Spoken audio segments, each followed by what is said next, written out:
found out through some employees that my president position and overseeing the Spokane market had been behind my back, given to a younger gentleman, a college degree. I took the severance package. I immediately got scared and I went and applied at a credit union, which, crazy as it was, didn't even call me for an interview. And so I was like, oh my gosh, did I just make the right decision? No, all those things were going on in my mind. And at the same time, I-90 Express Finishing, this business, was struggling. The financials were not good. We'd only been open 6 months. There were problems with the partners. It was a very scary time. It was 2008. People were going out of business everywhere. So I thought, well, you know what? I've got 6 months. What can I do in 6 months? I mean, I loved what I did in banking, but I didn't understand what true love for what you do. My ex-husband and I, at 26 years old, had a baby that we didn't get to take home. We had no idea. We went to deliver and she did not live. We did not get to bring her home. I'm sorry. We had to disconnect her from life support. I'm not going to get really deep into this, but I'm going to tell you that Welcome to Her Purpose, the podcast where together we dive into the inspiring journeys of women who are living out their purpose, not just for themselves, but in a way that serves others and creates lasting impact. I'm your host, Kindra Morse, and I'm here to share stories of women who've discovered their passions, overcome obstacles, and found fulfillment in stepping into the work that they know they were meant to do. In each episode, we'll explore what it means to live fully, embrace your unique gifts, discover the purpose in past experiences, often painful ones, and use them to make a difference in the world. So if you're ready to be inspired and empowered to pursue your own path of meaningful purpose, then you're in the right place. Let's get started. And remember, let no one clip your wings. Sometimes life chooses a different path for us. In this powerful episode of Her Purpose, I sit down with Melody, a woman who didn't actually choose to go after something different. After 25 years in the banking industry, where Melody loved her career, she'd poured her heart and soul into her work, but she'd had her position taken away and given to a younger man. At the same time, she and her husband had recently invested in a business that he was supposed to run. With no intentions of stepping into that role initially, Melody found herself at a crossroads. Instead of letting adversity define her, she threw herself into building that business, transforming it into a success, and finding a sense of fulfillment that she didn't even know she was missing. But Melody's story does not stop there. In our conversation, she opens up about deeply personal losses that both her and her daughter have had to endure, the heart-wrenching experience of losing a baby, and the profound impact that it's had on her life. Through her vulnerability, Melody shares the strength and resilience that she found in the face of unimaginable grief. Tune in to hear how Melody turned loss into purpose, found success through unexpected challenges, and the invaluable lessons that she's learned along the way.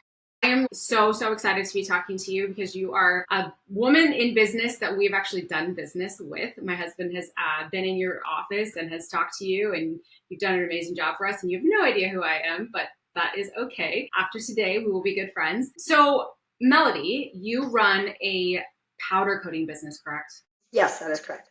And it's your business. 100% my business. That's so awesome. So talk to me a little bit about what you did before you did this business, and what you felt work meant, or how you showed up in the world for a job prior to running this business. So my background is no college degree. I was in the finance and banking industry for 25 years. And on that side, I really coached and mentored sales and marketing. So not really on the financial side. I trained on branches in 4 states for 6 years for a bank. I'm lots of banking background, really passionate about it. When I made the transition here, I was opening bank branches for a bank, and it ended up getting audited, and then they no longer could open bank branches. So my career was changing. We had just really purchased this business, or not the business. It's a fun story. We were on the beach in Cancun with friends. My husband at the time didn't have a job, and they recommended we purchase their powder coating equipment that was mothballed and release the facility and open a powder coat business. So very long story, but we ended up doing that with a brother and sister-in-law. So I was going to keep my banking job, do the books during the morning, and the 2 men were going to run the powder coat business. So we went through that process. About 6 months in was 2008, and the market was turning, as we all know. our bank got audited and we could no longer open bank branches. So my career was changing. Also, in addition to that, I found out through some employees that my president position and overseeing the Spokane market had been behind my back, given to a younger gentleman with a college degree. He brought an entire private banking group into the bank that I was at, and they all signed contracts, and he was going to take my position. I had been hired by the CEO and the CFO of the bank at the time. So that was emotional for me, as well as our daughter got pregnant and the baby wasn't going to live, and she was going to carry it full term. So there was just a lot of things going on in our world. So I made the decision that I really needed to focus on family and what was going on, and they were offering severance packages. And while that used to be my passion, I had to refocus. And so I was very distraught at what they had done with my position. The CEO came to the bank, met with me. I told him how I felt. And I basically told him that I was resigning and that I wanted to, my 6-month severance package, and I would figure it out after that. So if you hadn't chosen to resign, was there a different lower level position they were wanting you to take over? They hadn't presented any of that. I see. It was all behind the scenes. I think they were going to, I don't know what they were. I honestly, no idea. This is a job that you worked for that bank for 25 years? That bank I worked for like 4.5 years. Oh, I see. Okay. But you were in that industry. In fact, was recruited for the position that I held as president to open bank branches. So you left another bank that you probably had a lot more tenure with, thinking this is a good move. I was in real estate in 2008. I was a real estate agent, so I remember everything. Wow. Then 4.5 years later to have it all just taken away. Wow. Well, and it was just a very emotionally tough time in my life. On top of it, we had put our homes, we had a rental home and our home for this business. And anyway, I took the severance package. I immediately got scared and I went and applied at a credit union, which, crazy as it was, didn't even call me for an interview. And so I was like, oh my gosh, did I just make the right decision? All those things were going on in my mind. And at the same time, I-90 Express Finishing, this business, was struggling. The financials were not good. We'd only been open 6 months. There were problems with the partners. My ex-husband was really more of a, production, maintenance, clean guy than really a business leader guy. Mm-hmm. And no disrespect to him in any way, just everybody's got different skill sets, right? And so I thought, well, you know what? I've got 6 months. What can I do in 6 months? If I can't make it work, I can certainly get a banking job if I have to get a teller job. Made the decision that I was going to just roll myself into I-90 Express Finishing. So I did that. That was in February. On May 1, the brother-in-law gave his resignation, tried to sue us. Obviously didn't win, but we did give him his cash that he had invested so that we could keep the family, in the best situation we could keep it. When you start a business, and this is industry standard in the banking world, it takes 3 years to turn a profit. You can do it sooner. We did, by God's grace. But honestly, you can't plan to do it sooner. So I want to clarify. So when you bought the equipment from your friends while you were in Cancun, it was an existing business or it was not an existing business? It was equipment bolted inside a leased building that was shut down. But zero active business. Zero active. I see. Yeah. So we had to create a business plan. We had to come up with a name. We had to do it all. Now, this was a crappy building. In fact, at 5 years, my goal that I had set was an office with heat. Because the first 5 years, we worked in gloves and scarves because we had no heat. Wow. And we put $25,000 into that building, into office space at year 5, so we could have heat. So the building was 3 buildings merged together. It was just a disaster. Cement walls with big holes cut out of them. The walls were 12 inches deep. I mean, it was a disaster, none of which we had done. Again, remember, we walked in there. The equipment was all there. All we did is turn the equipment on and started working. And there was tons of crappy stuff. Electrical wires hanging everywhere. We just worked around it. Oh my God. So prior to taking on this business, when you're working your bank job, had you had this, I'd kind of like to run my own business? Or was this more like, I'm kind of almost hearing this was something you thought maybe your husband could do because he didn't have a job at the time? So yes, when we did this, I had no intention. There was nothing about me. I knew nothing about, neither he nor I knew anything about powder. We really didn't even know what it was. But in his position, that was okay.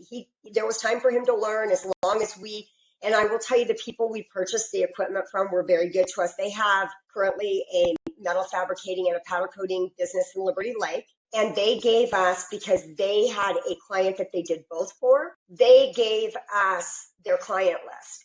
And Wow. we were able to go out and talk to those people and generate out of the gate. And I really have to say, hugely appreciate them and recognize that that was a huge kick for us in our success. Absolutely. Just very good people. And that's so rare, because typically in business, most businesses are going to have more of a fear of lack mentality, that not everybody can win. That's not the typical competition mentality. No, it was very kind. So, we were able to kind of go back to those clients that were coming to their facility and, talk to them. And we were able to garner, and in addition to that, some employees. They also had a few employees that we also had the opportunity to connect with and bring on board, which was very helpful for us because we didn't know what powder coating was. I was very blessed with a gentleman who came in. I was not sure what exact direction I was going to go, but I was definitely in the place of really making all the decisions. And so I had a gentleman come in. He had closed down a powder coat shop in Arizona because he knew all the powder coating, but he couldn't do the financials. And he's very honest with me about that. And I was like, wow, that could be a great partnership. And so I took him on for like 5.5 years. And honestly, he was a very large reason in addition to our success level. He helped us a lot and taught me a lot. I learned a lot of things from him. And so that 5 years, we ramped up and we started turning a profit at year one. And every year after that, this was again in 2008. But I had very large hurdles. One of my large hurdles was renegotiating the lease. Back in 2008, we were paying an $8,000 a month lease. That's what we had to renew it at. And I went to the owner of the building and I honestly ended up not the nicest people. Honestly ended up telling them that if they didn't bring it down to $2,500 a month, that they could take the equipment in the building, because there's no way we were going to be able to even scrape by, and they did bring it down. So was that something, negotiation skills like that, was that something that you had from your banking background, or was it just do or die? You talked about earlier about how you had no business schooling or education. When you took this over for the first 6 months, what I'm hearing is that you kind of let everyone else run it and you were more focused on what your career has always been. And then you lose your career and you jump in and you have to figure out how to make this thing work because it hasn't been the way it had been being run, right? And so when you're finding out this lease did you know the first 6 months that the lease was that much? We did, but zero business savvy to realize it was too much. Right.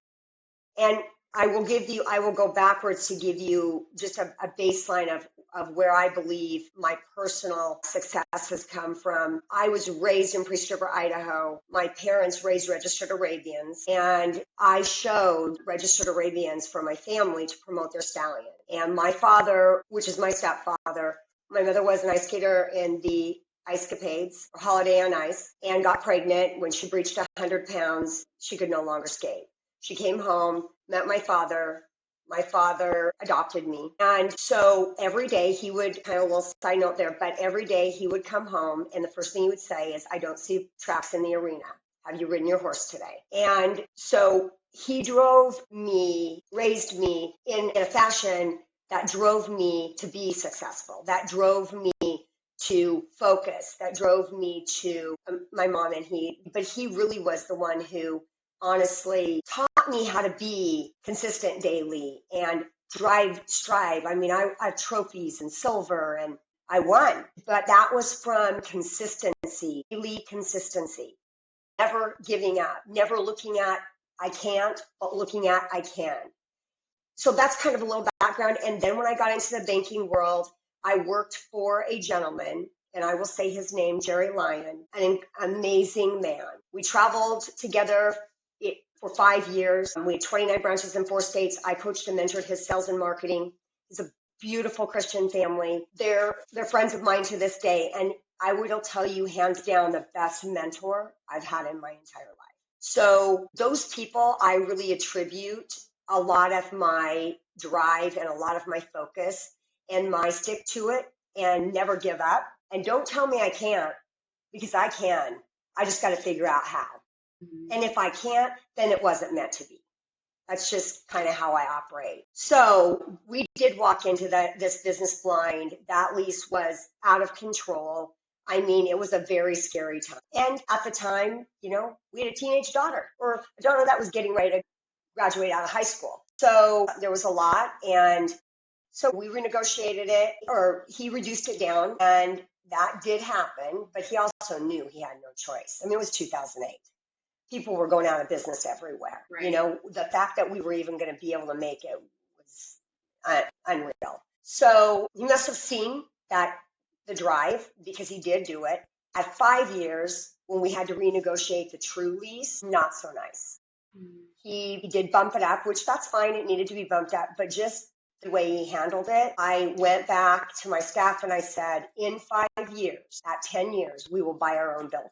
That is going to happen. I'm a goal setter. I'm an overachiever goal setter. Goosebumps. And that's going to happen. And so we went to work. And at 10 years, we bought our 48,000 square foot building that we currently sit in today. That's amazing. I mean, and it is 100% a team event. It's 100% a team event. None of this happened without a beautiful team of people. And I have probably 10 of those people still that were my core from the very beginning still here. As far as when you were starting this business and you're building clientele, marketing, how did you go about marketing, and how much experience did you have with building a clientele? So my skill set, 100%, is sales and marketing. I'm taught and trained the Schneider Sales Management Program for the banking industry. So that is my background. However, my ex-husband, Tom, now ex-husband, he went out and visited all the clients that Kevin had given us the list on and just started getting people randomly in the door. Well, what happened with that is, because our philosophy has been customers first, employees first, customers first. They're kind of an equal contribution. You can't have one without the other. So they have to be your most valuable assets. And so word of mouth, it just went out. And 100% in 17 years, we have done zero marketing except one thing. Put probably 3 years ago, a video banner up on the freeway. But honestly, zero response from that. But other than that, his small amount of going out, he really was the one, Tom was the one that did get us our baseline clientele. And then once we had the baseline clientele, it then just really generated itself. And even to this day, it has been word of mouth. We just really deal with people. We service them. If they call, we don't tell them, go find your own powder. We try to research that for them. We can't pick their color, but we can do all the other stuff. We can tell them, we can streamline their way to get what they need. We also sandblast here, which a quality product in powder coating is key. You've got to produce a quality product. So how did you know that there was a need in the marketplace for that? Did you do that from the beginning, or was that something that you identified as, I've got people asking? No, failure, 100% failure. Talk to me. Yeah, so when you don't primer a product, so when you don't blast a product, you don't create a porous surface for powder. So blasting creates the porous substrate for the product to roll into, and then primering creates the foundation that if one pinhole does not close, moisture does not get under it and cause it to pop. If you see powder coat popping, there probably and likely was no primer. And it doesn't happen immediately. It happens between 8 months to a year. So you had customers coming back and saying, why is this happening? Is that kind of when you say failure? Yeah. Then the other thing is, if you clear coat over something and you don't and put your hands on it, we had a product that came back because we didn't wear gloves. We had a product that came back a year later and there's a handprint. You could see it right through. And we had to fix those things. We did the Catholic Charities building downtown, a very large project, very large. My estimator at the time agreed to base coating it and top coating it with a clear coat. The base coat did not, it actually stated, do not top coat it with anything ever. It will not hold. He did not, mistake. And the top coat started peeling off. We spent 3 years and probably $15,000 power washing and cleaning the lot and everything around the building until we got all the clear coat off the building.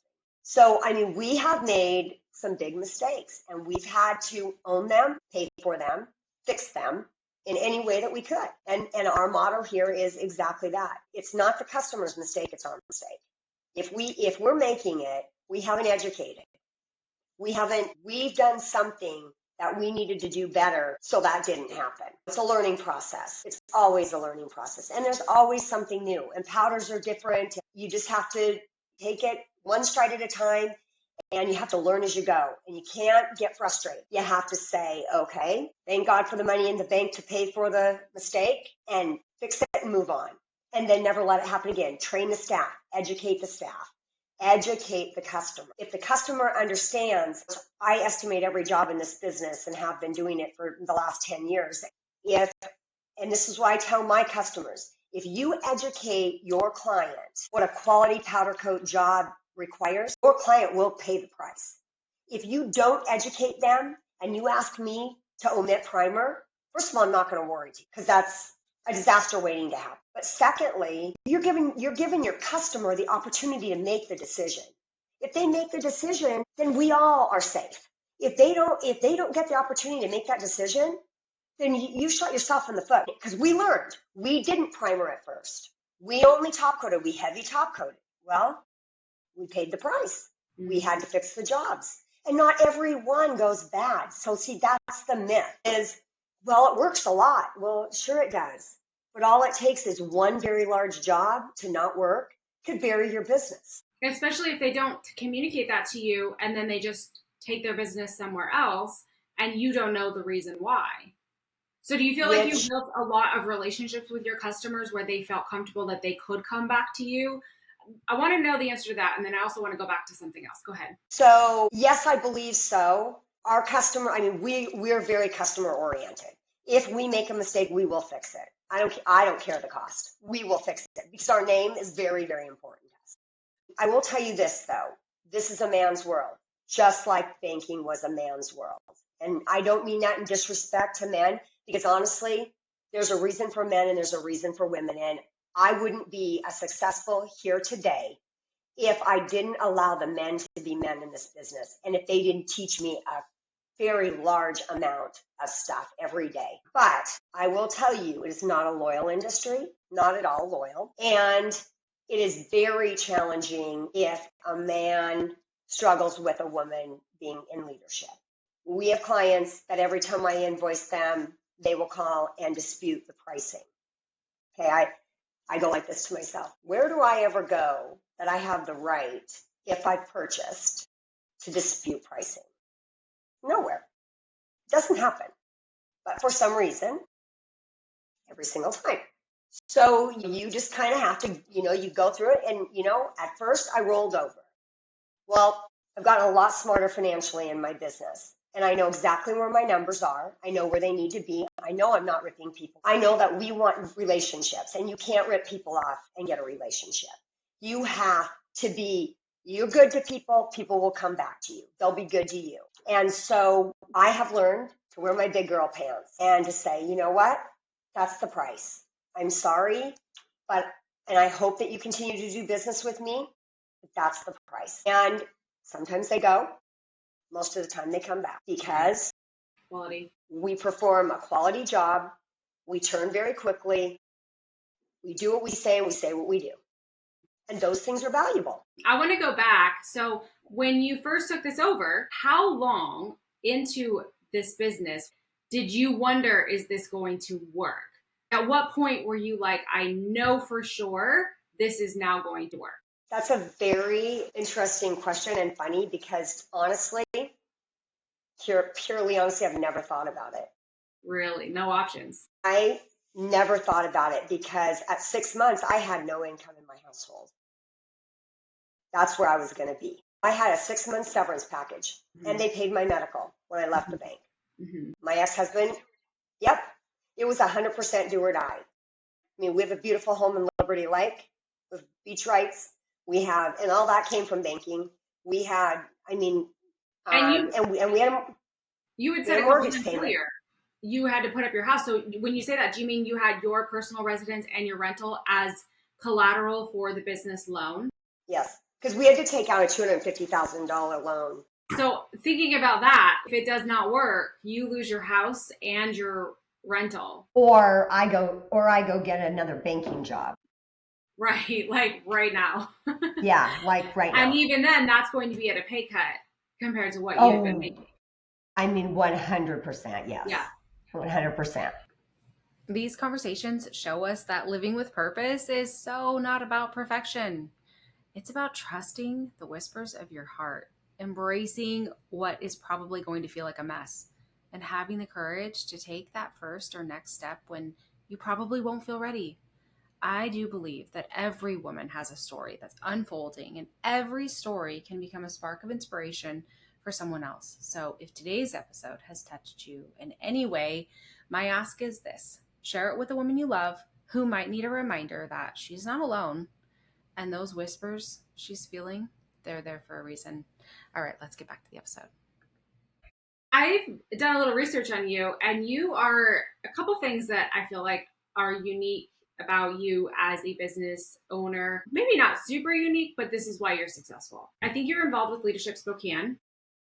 I did go through Leadership Spokane. In fact, funny, I went through Leadership Spokane when I was working at the first bank. They sponsored me, which was Sterling Savings Bank, which honestly was an amazing bank, and worked for Jerry Lyon.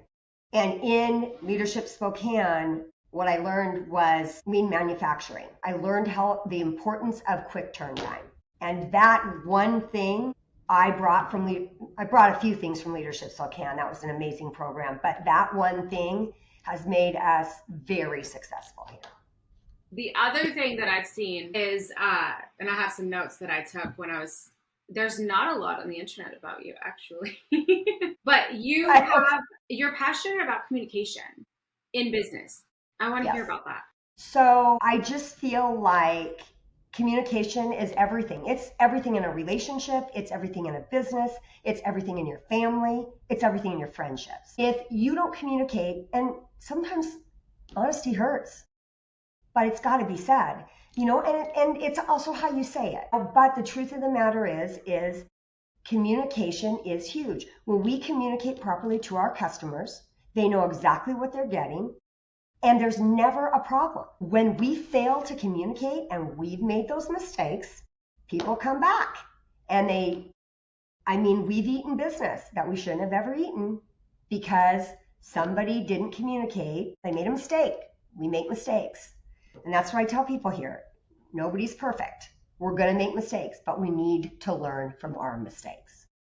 But yeah, to me, communication, it's just paramount to everything.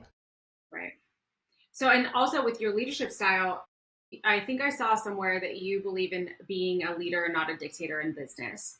And I think that's so incredibly powerful that you look at your position in your business, that you're empowering your staff to grow as people instead of just bossing them around. So talk to me a little bit about that. Yeah. So my banking career really taught me that because I worked for a lot of dictators and I did not care for that. And I was an overachiever to begin with, so I was going to be successful without that. So when I came here, I thought to myself, I know how to be successful, and I bet you there are other people out there. I want to employ the people out there that are like me, that want to do it without being micromanaged. And when you start micromanaging, you start dictating.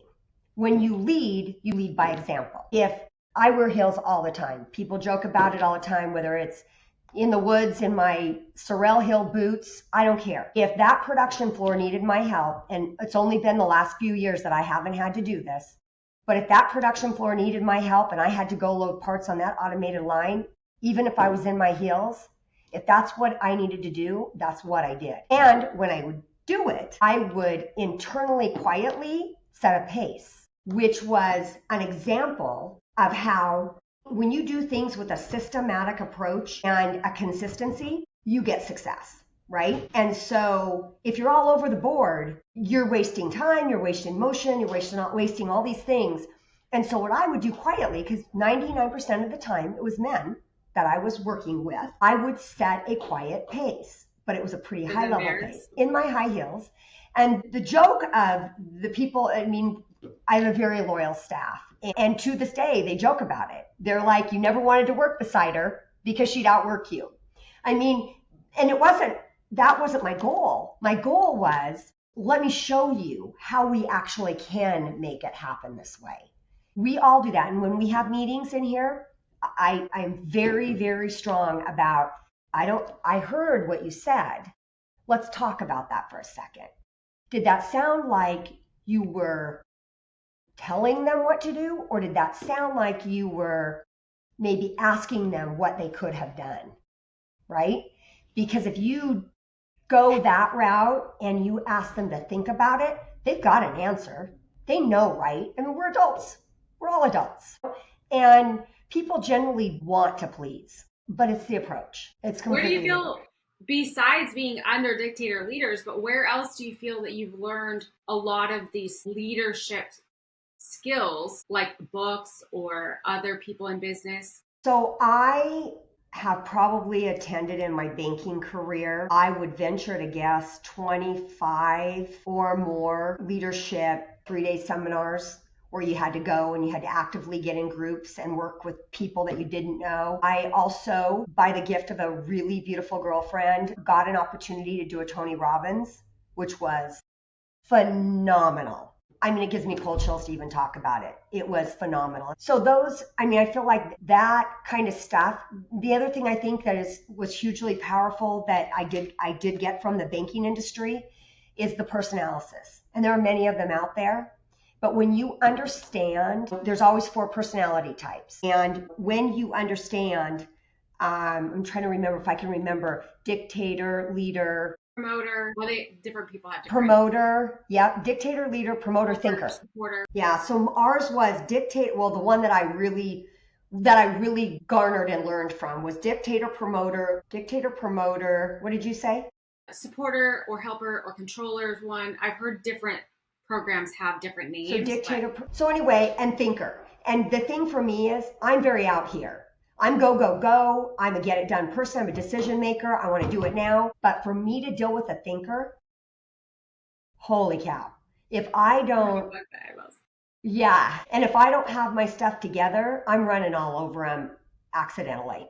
And they're like checked out. They're just not interested.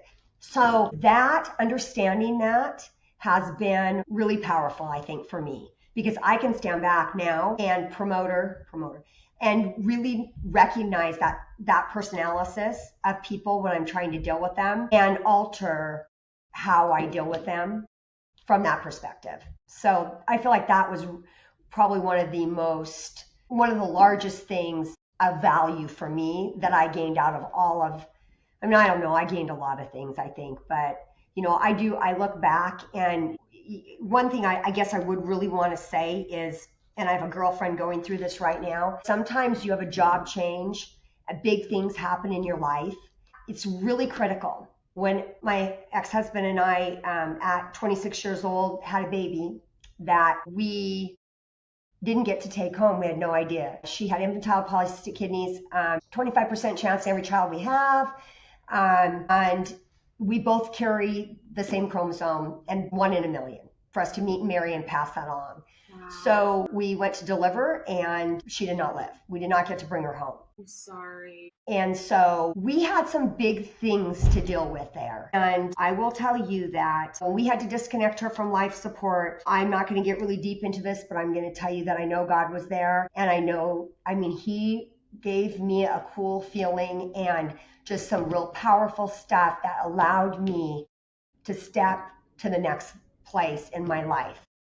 I didn't go without throwing a blow dryer in the bathroom sink and busting it in pieces one day because I had a meltdown. I didn't go without going through some really tough times. But I will tell you this, what I learned. The day that happened to me, I crunched down, and we were in a studio apartment. I crunched down in between the bed and the wall, and somebody had given me a book that said When Hello Means Goodbye. And I started reading the book. I was crying. I started reading the book, and I was like, you know what? I only have two choices. I'm going to get up and I'm going to go, or I'm going to fall apart. There is no gray here. There is no gray. There are only two choices. And at that moment, I pulled myself together. I got up and I never looked back. Don't get me wrong, I have all the feelings. I have all the missing, but then God 3 months later gave us our daughter, Carissa. I don't know how. I'm telling you, by God's grace, and that's all I'm going to say. I had had a C-section. I was not there. And so we were blessed with Carissa. And now we have our grandbaby, Reagan, who didn't come easily either, and a second one on the way, another little girl. And we, God has been good to us, and we're very blessed, but it came with a lot of challenges, and that realization in my life. And I have taken that realization through absolutely everything from this business when there was no choice in my mind. I was either going to pass or fail. I was either going to be successful or unsuccessful. And to be unsuccessful for me would crush me. So I have no desire to do that. I'm going to do whatever I can do. I mean, what is successful though? It's got a very large barometer. I mean, you don't have to be wealthy to be successful. You don't have to, have everybody in the world looking at you to be successful. Successful can be just making it to the next day sometimes. Successful can be setting a goal and meeting your goal. And it can be a small goal. So I don't know. That's just that has been just something that, and then one of the other things that I think is critical in my career and what I feel my personal success is that when I was coaching and mentoring this Schneider sales management program, I read a section in the book about choice. And what I realized and what I coached every single time that I had a team of people in front of me was choice. Think about the word choice. It's black and white.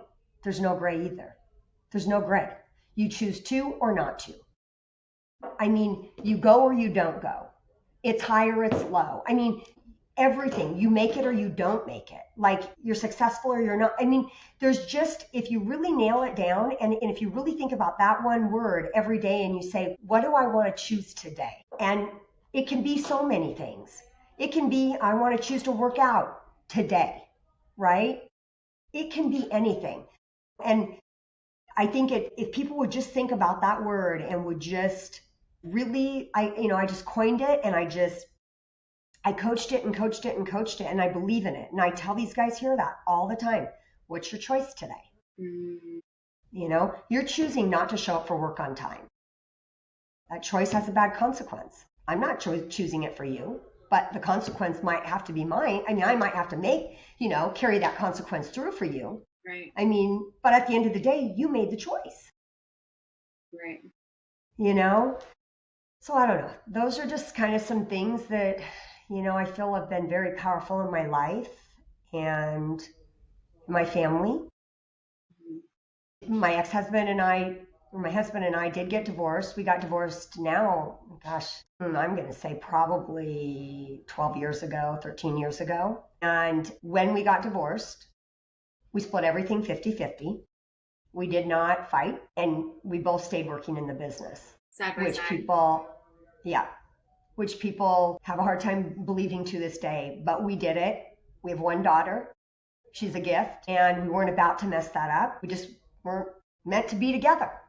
We both have significant others, and we vacation together. We do tons of things together. We own 50-50 in the business, and 2 years ago, he finally agreed to retire. He sold his shares back to the company, so now I own 100% of the business. And he's babysitting our grandbaby. I mean, I have her in here 2 or 3 days a week until noon. He comes and gets her. He takes her till 3. Her dad works an early shift. He takes her home at 3. And the mom comes in late because she also works here. We just have staggered shifts and move things around, and we all just take care of our grandbabies. That's just so amazing. the way it's going to be. And the second one's on the way in July, and we'll be doing the same thing there. We'll just make it work. There's no doubt in my mind that you made an impact when you were working in banking. Like, there's no way. I want to say I commend the banks that you worked for, because I was also in banking for years, and I never was sent to anything like that. And in real estate, I was never coached to go into anything like that. I've experienced a lot of those same types of trainings in network marketing. And that's one of the reasons I love this industry, is that it is so focused on personal development, and it's just a whole new world. Once you've been exposed to it, it's like you can't unsee it. You can't unlearn the things that you learn at a Tony Robbins event. It just changes you. But how do you feel this career for you and this path? Look at how much you've been able to, I don't want to say control, because control is an illusion, but create this life that works so well for everyone in your family, because you have the kind of control of being the boss of your business. How has it felt more fulfilling than what you did in banking, or has it? Oh, heavens, yes, 100%. I mean, I loved what I did in banking, but I didn't understand what true love for what you do. And I did banking because it's what I knew, and what I was learning. When I did not, I mean, I went from suits and spike pointy toe high-heeled shoes and traveling to jeans and, still high heels, but flat high heels. But here's the thing about this business for me, and it has been from the day that I walked in the door. The people that work here, whether they're blood family or not, they're my family. And that is what's important to me. The reason I did the $1 and $1.50 hour raises is because I believe they should feel successful as I feel if they're working hard every single day. And it doesn't matter what you do, you should still be rewarded for your hard work. You don't have to have an education. Now, I'm not saying that I couldn't have benefited huge from having gone to college, but that might have also upset my path of where I am today. And I did try, and there's a story about we won't go there. But bottom line is, tell me. It's probably similar to mine. No, I honestly, it just is probably not something. It was a bad teacher. Let's just go there. Yeah. And yeah, I wasn't about to allow that to happen. And I just said, I'm not doing this. Not doing it. Not doing it. And so if this is what college is all about, well, I'm out. And I was out. So I was going to make it a different way, and I did. And that's that. What I'm wondering is, like, how you were in your position before. Did you even have any idea? I think I know the answer to this, but did you even have any idea that your work could be fulfilling back then? Yes, because actually I loved what I did. I truly loved when I found out that they had hired over me. I was crushed. I was so crushed. I went straight to the top and looked him square in the eye and said, how could you do this to me? You recruited me. You knew what I had. I mean, hands down, my life so fulfilled, so beautiful. I have employees. I have one of my Walt has been with me for 15 years. Bought a Harley. The day that he bought a Harley, the first place he went was here to show me the first place. Feels so good. And he was glowing, and he's, his thing is, thank you. And they call me Mom. Thank you, Mom. And I'm like, no. You did this. Thank you. You did this. This is you. I appreciate that, but this is you. And keep in mind, many of them are recovered drug people, or had been in jail, and him one of them. That's so awesome, though. Like, it's like a new lease on life. You've given them an opportunity to have a do-over. Yeah, and we do. And everyone deserves that. Yes.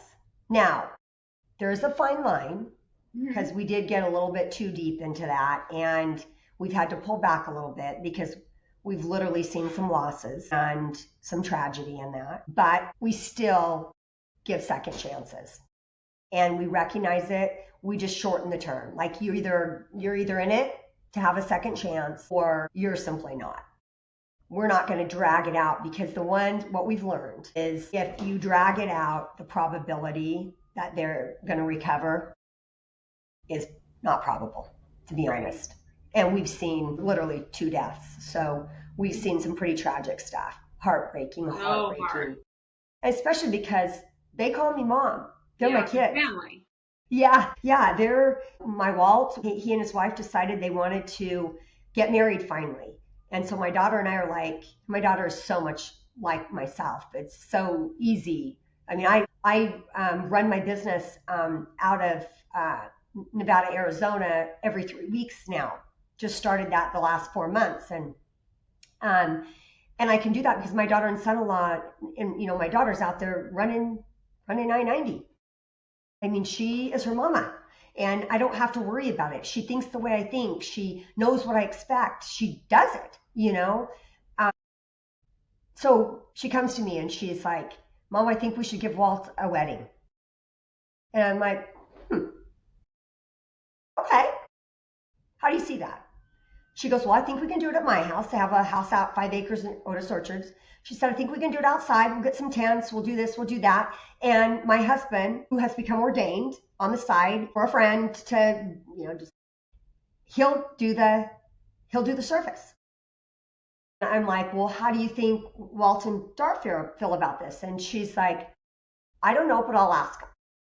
And so she did. They were elated because they were simply going to go to the hitching post. I mean, it was going to be very simple. And we literally put on, there were probably 35 or 40 people there, and all the food and fun. And my son-in-law did a beautiful job. It was a beautiful wedding. What family is. What working in, and I tell these guys all the time, I don't ever want to become a corporate business. If it's going to become corporate, I'm out, because I want it to be family. I want to maintain that. That's what you ask me, what I drive for every day is that. The staff in this business are hugely important to me. When they disappoint me, it breaks my heart, which as a business owner and a leader, you really aren't supposed to allow that to happen, but it does. You got to deal with it the right way. But that's the power that this business gives me inside. Every day, I don't have to work here anymore. They can run it. We could hire out what I do. It would be very expensive, but could be done. But I love it. And I can't even tell you when I'm going to retire. If I can do what I want to do and do this business too, when I come home for 3 weeks, I pour my heart and soul into this business hardcore.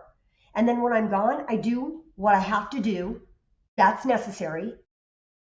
And then when I come home, I pour my heart and soul into it. It's just, it works. Mm-hmm. Go ahead. What would you say to the woman that is listening that's like, I've always dreamt of starting a business, or I've always dreamt of having something that's my own, but I'm letting fear stop me? Like, what would you say to her? I would say, let that go. Let it go. Have confidence in yourself, because fact, if you want to do it, you will get it done. Fact, hands down. We can do anything we want to do, and we're not going to do it on our own. So we also have to recognize that we have to garner help, and we have to allow that to happen. We have to be big enough to be told. The gentleman that I brought in here, that at the very beginning that I referenced, that helped me get this business going, he came into my office, shut my door one day, and said to me, Mel, you got to stay off the production floor. And I'm like, what? And he's like, you're too intense. It's too much. All you see is dollar signs, and you're too intense. You need to stay off the production floor. And he left, he went out of the office. And he handled that very well. I can take anything if you're respectful. So I sat here for a few minutes and I was like, that was a lot. But you know what? He's right, because they get nervous. Because I'm like, and I'm not doing that intentionally to create that. It's my personality. It's your And personality. it's how I operate. That's how I Right. operate in everything I do, whether it's fun or work. And so I was like, okay, yeah, I don't go on the production floor anymore. Very rare. That was years ago. Very rare. If they need me, I'll go out there, but I've also learned to keep my mouth shut. If I want to deal with something, or I see something that I think should be different, I come back here, I process through it, I give it a day or two, and then we address it in a different way. I don't do it on the production floor anymore. But And he did the what? moment. But I had to be big enough, and you can do anything you want to do, but you also have to be big enough to take criticism. But it needs to be presented the right way. I don't take it well if it's presented the wrong way. I'm not going to say I'm perfect in any way like that, but And I think it's important to know that it's okay to seek out help and advice and support from people that are ahead of you in the process, that do know, like you found someone that did know more about this specific business. The wisest thing you can do is say, I don't know as much as that person knows. So it's like, get yourself in their room, surround yourself with people that know more than you, because that's how you learn. And like, I want to be the dumbest person in the room that I'm in, if you will, right? I want to be the lowest level success person in the circle of people that I'm working with, because that's how I'm actually going to grow, instead of being in a circle where I think I'm the smartest and know the most, because there's no growth there. And something else that we talk about here a lot, don't recreate the wheel. If somebody else has already figured it out, don't waste your time. Go to the somebody. Call. If we get into something, the first thing I say is, well, so-and-so's probably got an idea about that, so-and-so and so-and-so. Let's call them, let's get their opinions, and then let's regroup and talk about how we feel about that. Because it's a waste of time to try to recreate it, and you may not even go down the right path the first time. If you get the person in the know, and you don't have to take everything, but take the pieces that make sense. Take the pieces that make sense and leverage them. There's so many projects here that we have, had to go about. And by doing that, we've been able to shave off a ton of time. I'm not going to say that they went off flawless and perfect. And no, nothing is perfect. Nothing is. But miles ahead of where we would have been. Mm-hmm. Absolutely. Well, that's business. The one thing that I think is so important too for anyone to understand in business is that there's no way you do it without failing. There's no way. No. And this is, again, what I tell my staff, and my kids, your failures are your path to success. When you fail, you grow and you learn. It's not a negative thing. It might hurt your heart. It might be hard to own, but when you fail, you've just moved to the next level, because you're growing. And if you think for 2 seconds, at my age, I don't look every day and say, wow, I'm so glad I'm through with my failures. Not at all. They're out there. I'm sure I'll face them. I've made plenty of mistakes in this business, not knowing, because the truth of the matter is, I know where God had me. I know 100% why. And that's all I need to know. That's all I need to know. So again, challenges are there for a reason, for you to grow. If you take it that way, but you got to take it that way. You have to take it that way. Yeah, every experience we go through, we can choose to look at it as something that we've lost, or something that was wrong or bad, or an education. And right. And again, we go back to what word? Choose. Yep. Choice. What are you going to choose today? I actually feel like that's such a good thing to use with your children. I've said that in some way or another to my kids, but that's a great way to help them, empower them to know that they're the ones in control of the choices that they make. They're not always going to be right, but they do get to choose.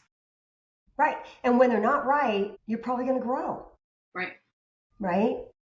Yeah. So, yeah. Yeah. Well, I know you don't do any advertising and you haven't done any marketing, but where can people find your business?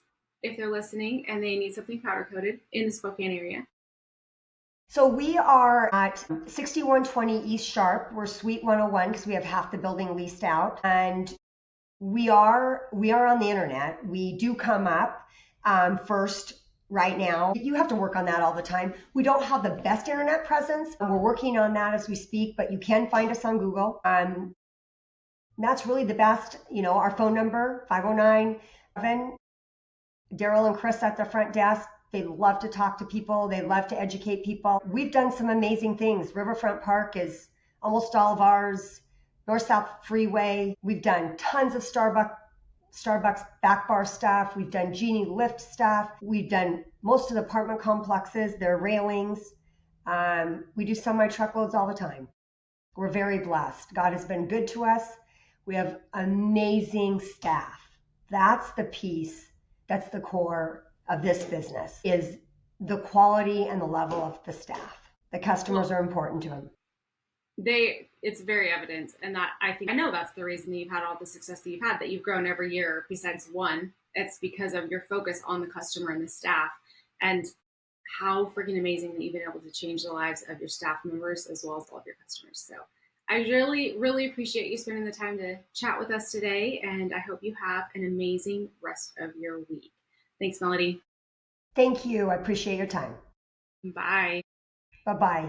Your dream, your voice, your way of showing up in the world, and the impact that you are meant to make to serve others matters more than you'll likely ever realize. Keep taking those brave steps forward.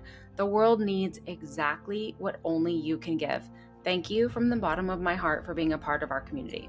Until next time, stay true to yourself, stay purposeful, and as always, let no one clip your wings.